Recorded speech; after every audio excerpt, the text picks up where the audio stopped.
Hi guys, क्या हाल है। तो आज की इस वीडियो में बात करेंगे पेंशन टाइप्स कि कितने टाइप्स की हमारे पास पेंशन होती है और वो क्या क्या टाइप्स है, उनकी क्या क्या फीचर्स है। तो first of all let's start with number one, and that is superannuation pension. A superannuation pension is granted to a civil servant who retires from service on the completion of 60 years of his age. कि ये जो pension type है ना, ये उन बंदों को दी जाती है जो पूरा 60 साल अपनी जो सर्विस की है वो पूरे करते हैं और उसके बाद वो जाते हैं। सही है, वो रिटायर हो जाते हैं। Then we have retiring pension.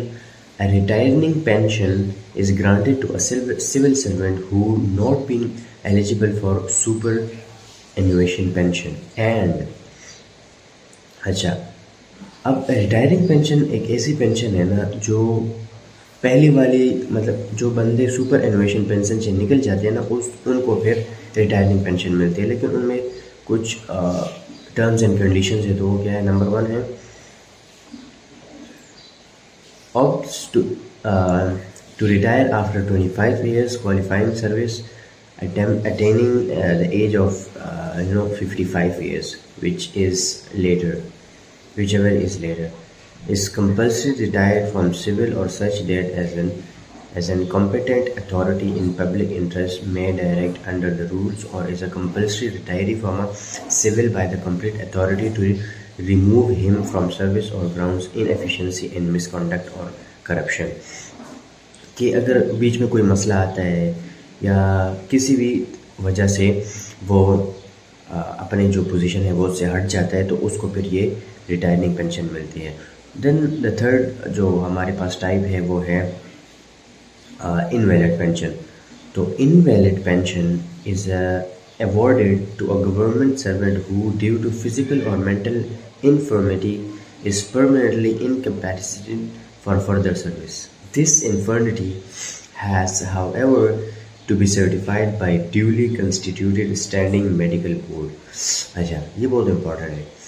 Invalid pension उन लोगों को दी जाती है जो कि अपनी सर्विस के दौरान किसी हादसे का शिकार हो जाते हैं, चाहे वो फिज़िकल हो या मेंटल हो। फिज़िकल में क्या, फॉर एग्जांपल हम ये एग्जांपल ले लेते हैं कि उनका एक्सीडेंट हो जाता है और एक्सीडेंट में वो बुरी तरह ज़ख्मी हो जाते हैं, उनके पाँव में मसला हो जाता है या उनकी ऐसी मेंटल या फिज़िकल स्टेट ख़राब हो जाती है जिससे वो सर्विस ना दे सके, तो उसको फिर क्या इनवैलिड पेंशन मिलती है और उसको फिर इनवैलिड पेंशन दी जाती है। Then we have compensation.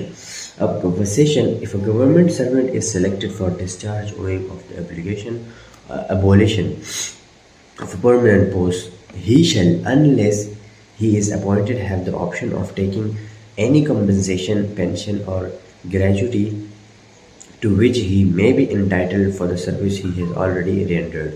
अच्छा, ये उन लोगों को दी जाती है जो डिस्चार्ज होते हैं। सही है, जो एबॉलिशन एक परमानेंट पोस्ट होता है ना, जिससे लोग एक दूसरे से दूसरी जगह जाते हैं। सही है, तो उस हवाले से मतलब जो एक बंदे एक जगह से दूसरी जगह डिस्चार्ज हो जाता है, चला जाता है, उसको भेज दिया जाता है। सही है, एंड देन बाद में उसमें मसले आ जाते हैं, तो उनको ये फिर कंपनसेशन वाली दी जाती है।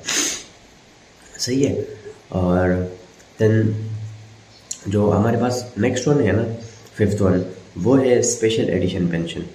The retiring civil servants is basic pay scale 2021 and 22 eligible for orderly allowance shall be entitled to special additional pension equal to the admission pre-retirement orderly allowance।